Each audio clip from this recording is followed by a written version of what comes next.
Picture a cave, vast and echoing, shrouded in a cloak of darkness, save for a single sliver of light piercing through from the farthest end. This light, distant yet beguiling, is the only beacon of hope, a promise of escape from the stifling isolation. This is the scenario of our story, a journey of survival, resilience, and a testament to human spirit. For a month and a half, our protagonist finds himself trapped within this sprawling labyrinth, alone and desperate. The end is in sight, the light at the end of the tunnel tantalizingly close. But just as freedom seems within reach, a cruel twist of fate thrusts him back to the beginning. This Sisyphean ordeal repeats itself twice more, the glimmer of hope extinguished each time, replaced by a maddening sense of déjà vu. The cave, however, is not a mere physical entity.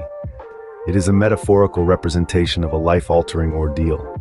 The protagonist's actual journey began 6 months ago, when he woke up one day, crippled by excruciating pain in his legs and lower back. A trip to the emergency room and an MRI scan later, he was diagnosed with a collapsed lower lumbar, with severe narrowing of the nerve canals on both sides. Suddenly, standing for more than 15 minutes became a Sisyphean task, and sitting, an impossibility without the aid of a special hydraulic chair.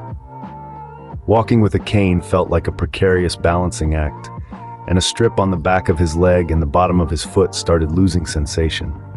Life threw more curveballs at him. He had to take leave from his job, with only a nebulous promise of re-employment with a doctor's note. His personal life took a hit as well when his relationship came to an abrupt end. A ray of hope shone when a neurosurgeon scheduled him for a laminectomy and discectomy on his lower back and nerve canals. But this light at the end of the tunnel was short-lived.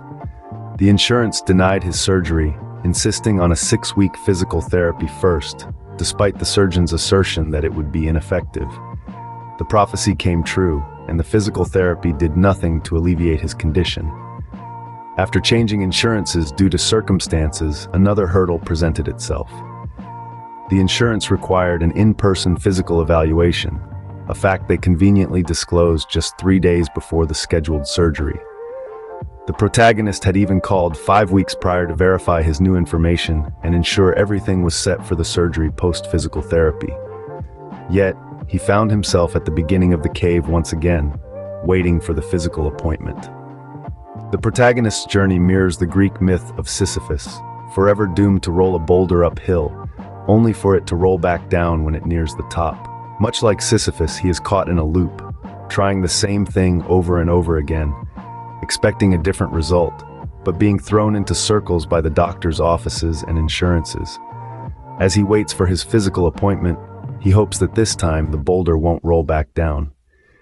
This time, he won't be thrown back to the start of the cave. This time, he will finally step into the light.